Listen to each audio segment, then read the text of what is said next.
Is the camera on? Looks like it. Okay. Hi everybody, how's it going? Everything's doing great. Today's July 27th, 2026. It is 6 in the morning actually, 6:01 on the dot. Um, so as you can see, I'm pretty early. I'm up early, but today's not my work day. Well, anyway, that's a whole nother thing. But basically, I'm up, and because of the time change after coming back from my trip, it's affecting me right now. So I figured might as well make a video. So I just came back from my recent trip. So I went to China, Hong Kong, and Macau. So three countries on this trip, and it was an amazing experience. Definitely, China definitely changed my perspective. I mean, what I mean is that we get told so many things in the media about how China this, China that. Usually it's kind of like either neutral or negative. But once you're there, once you see how modern and advanced China actually is, it takes you back a little. Like for example, I was just surprised at how clean their cities were. How efficient their transportation is. They have high speed train in China.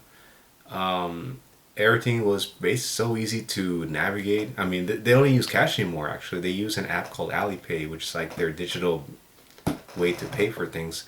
And that's not just for like tourist areas or high established restaurants or whatever. Even like the local chains, like mom and pop shops use digital pay now. So I think I only saw actual cash, like the yuan or the RMB as they call it, literally once in the entire trip that I just came out. I only saw the cash once in China. And but yeah, besides that, everything is cashless now. So yeah, it's all through the app. They use Didi for that's like their version of Uber. To call for a taxi. Also very efficient, very well put together. That surprised me as well.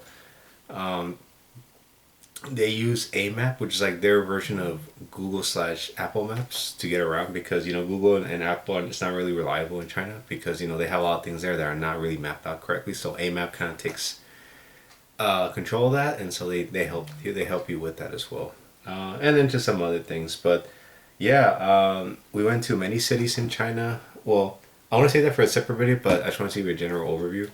But yeah, so China's amazing. So the country I actually want to talk about in this video first would be Macau.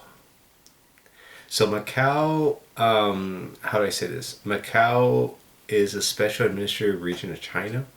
They were first under the Portuguese for about a couple of decades until they were transferred to China. I think it was like in the 90s, I believe.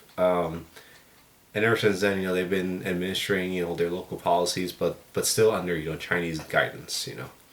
The interesting thing about Macau is that since it was a Portuguese-speaking colony, you still see a lot of Portuguese in a lot of like science and everything in Macau, including like their transportation and everything. So you see things in English,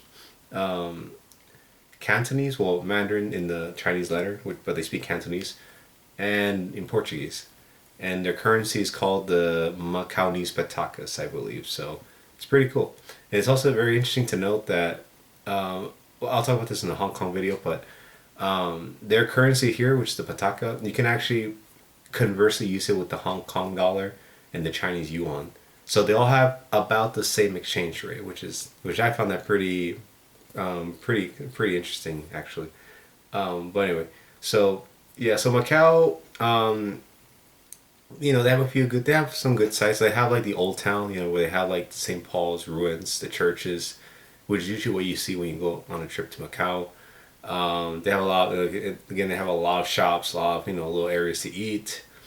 And then they have another section of Macau where it's pretty much like the casino area. So if you want to see a kind of a Las Vegas light outside of actual Vegas, you come to Macau. So we went to the Venetian. So yeah, they have a Venetian, they have an MGM. I think they even have a Bellagio there as well. We didn't get to see everything because we were there for a couple hours, but the Venetian was nice. Like I even got to gamble a little bit. I lost like I think like $20, in their currency. I mean, which still hurts, but it was fun to play. It was fun to play the slots. So how do you say it? So Macau is one of those places where, in my opinion, it's good to go if you're only there for a day. Like it's a good day trip. I don't really necessarily would recommend staying for like more than a day, because I feel like if you're not into like gambling, or if you're, or how do I say this? If you're not really into gambling, or if you just I'm trying to think of a word for it, but basically you can see pretty much everything in Macau, in my opinion, in one entire day. So you can get there like early. So they have ferries that take you from Macau to Hong Kong and back to back and forth, which is about an hour. So it's not that bad. You could literally take a day trip to Macau, spend the whole day. Like you can spend the whole day, afternoon, evening, enjoying Macau and everything. You could even stay the night if you want, and so we can have time to properly look at the old town, the ruins that they have, the architecture, and then have some time in the evening to go to the casinos, have some fun, check out the strip. I think it's called the Cotai Strip. That's what they call it. Now that I remember.